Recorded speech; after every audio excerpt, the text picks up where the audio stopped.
നമുക്ക് സിമ്പിളായിട്ട് ഒരു പീനട്ട് മസാല ഉണ്ടാക്കിയാലോ. വരും.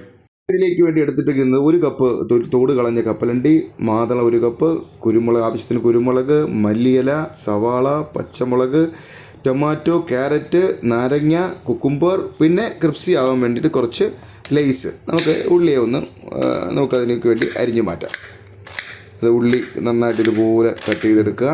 അതിന് ശേഷം ടൊമാറ്റോ അതുപോലെ തന്നെ ചെറുതായിട്ട് കനം കുറഞ്ഞ് നമുക്ക് അതിനെയും കട്ട് ചെയ്തെടുക്കേണ്ടതുണ്ട്. നമുക്കിതിൽ വേവിക്കുന്നൊന്നുമില്ല, നമ്മൾ ലൈവായിട്ട് ചെയ്യുന്നതല്ലേ.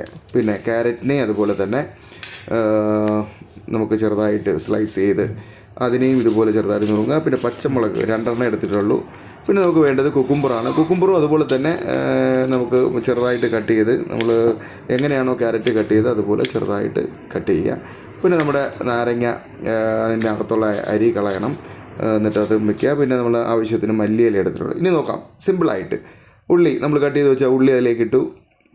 അതിനുശേഷം അതിൻ്റെ മുകളിൽ കൂടെ നമ്മൾ കുക്കുംബർ കട്ട് ചെയ്ത് വെച്ചതിട്ടു.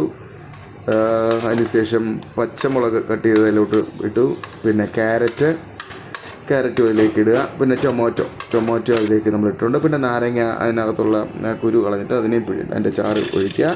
പിന്നെ കപ്പലണ്ടി നമ്മൾ എടുത്ത് വെച്ചിരിക്കുന്ന തോട് കളഞ്ഞ കപ്പലണ്ടി, പിന്നെ അത് കഴിഞ്ഞിട്ട് മാതളം, പിന്നെ മല്ലിയില, കുറച്ച് കുരുമുളക്, പിന്നെ പാകത്തിന് ഉപ്പ്. ഇത്രയേ ഉള്ളൂ. പാകത്തിന് ഉപ്പ്. ഇതിനെ ഒന്ന് മിക്സാക്കി എടുക്കേണ്ട ജോലി മാത്രമേ ഉള്ളൂ.